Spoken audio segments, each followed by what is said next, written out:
Hi, everybody. I'm Brian Kilmeade. Hope you had a sensational Thanksgiving. Let's talk a little bit of sports. And let me first remind you to watch Fox and Friends daily from 6 to 9. Listen to Kilmeade and Friends from 9 to noon. And all week, watch me and 4 other very smart people on the 5.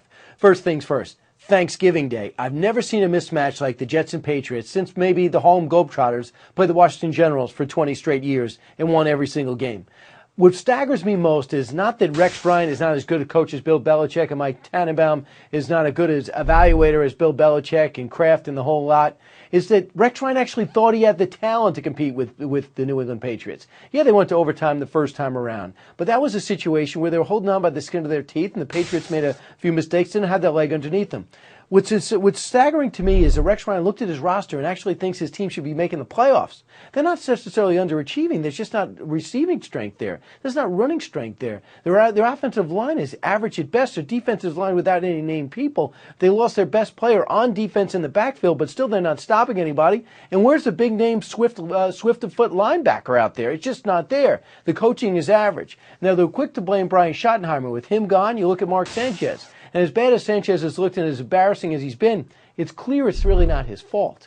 It's not his fault because he does not have the weapons around him. If he had Plaxico, if he had Braylon Edwards, if he had Jericho Cotchery, and he was still missing this with an outstanding tight end, still missing them, I'd say he had a problem. But when he had them, he was actually better. He's more experienced now and got worse. I don't think Rex Ryan should be fired, unless, of course, he answers the question honestly, with the cameras not around and the tape recorders turned off. Do you have the talent to be a playoff team? If he says yes, then he's got to go. In reality, he doesn't. When he does, I believe he can bring this team to a higher level.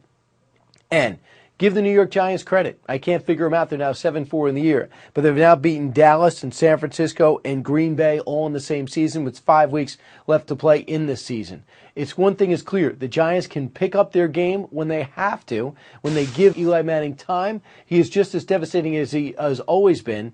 And if you can give their running game a week or two off, they are devastating. But week to week, they have some problems. But the other thing that comes to mind is how flawed the Packers are.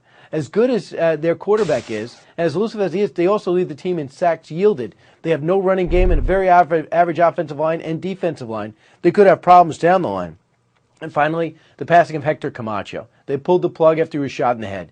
But he was found with pounds of drugs on him. He never left the streets. Unfortunately, that's what happens.